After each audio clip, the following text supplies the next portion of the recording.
We all hear about the importance of building a financial safety net, but when you're starting from scratch, it can feel completely overwhelming.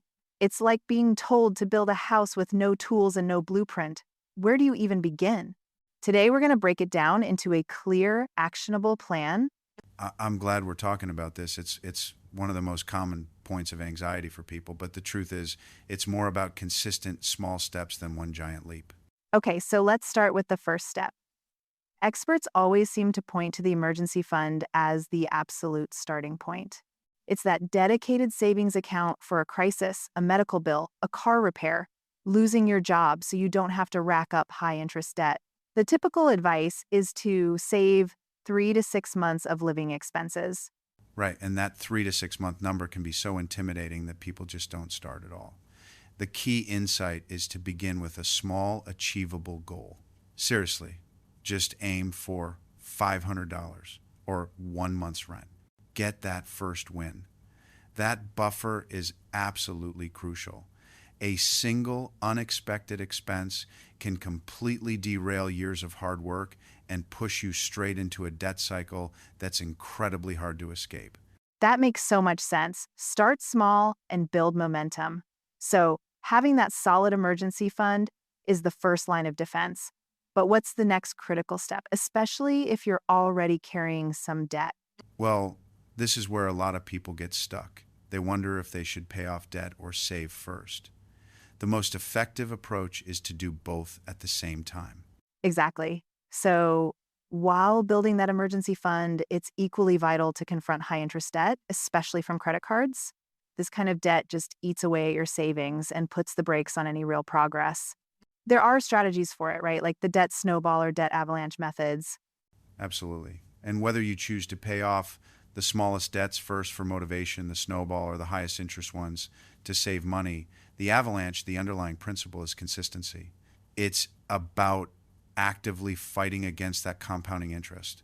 Otherwise, you're just running on a financial treadmill, working hard but going nowhere. I see. It's about having a concrete plan and sticking to it. So, we've got the emergency fund building up and a strategy for debt. What's a proactive step someone can take to really speed up the whole process? This is where you can really pour some gasoline on the fire, in a good way. It comes down to a two-pronged attack, increasing your income and cutting your expenses. Right. So, actively look for ways to boost your income. Maybe that's a part time job, some freelance work, or a side hustle. Even small amounts from these can go straight into your emergency fund or toward your debt. And at the same time, you're combing through your budget to find extra savings, like cutting subscriptions or cooking at home. That synergy is so powerful. I mean, every extra dollar you earn and every dollar you save is a double win. You're not just adding to your savings, you're also reducing the time it'll take to become debt-free. It dramatically shortens the timeline to financial stability. Fantastic. So, we've covered the emergency fund, tackling debt, and boosting income. Once those foundations are solid, what's the next logical step for true long term wealth building? Now you get to shift from defense to offense.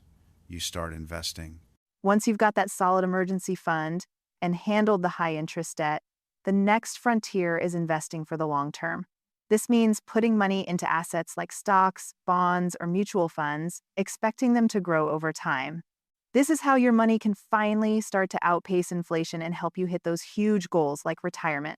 Precisely. And the magic ingredient here is compound growth. It's the engine that can truly transform your financial future over decades. The earlier you start, the more powerful it becomes.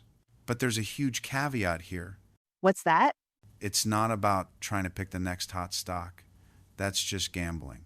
The key is diversification. It's about building a resilient portfolio that can weather different economic seasons. Spreading your money across different types of assets is the fundamental difference between a speculative bet and a strategic plan for wealth creation. That's a great way to put it. So, investing is the long term play once the immediate safety net is secure. But I imagine building this isn't a one and done deal, right?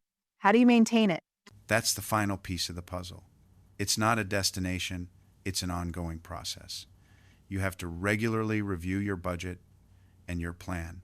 Life changes, so your financial plan has to adapt with it. And if you dip into your emergency fund, your top priority becomes refilling it. Fundamentally, it all boils down to a few key actions. First, build that emergency fund, even if you start small, aiming for 3 to 6 months of expenses to guard against shocks. Second, you have to actively attack high-interest debt with a clear strategy. Third, accelerate everything by finding ways to boost your income and cut your costs. And finally, once that foundation is secure, you start investing for the long term, making sure to start early and diversify your assets. Following those steps is how you build real, lasting financial security.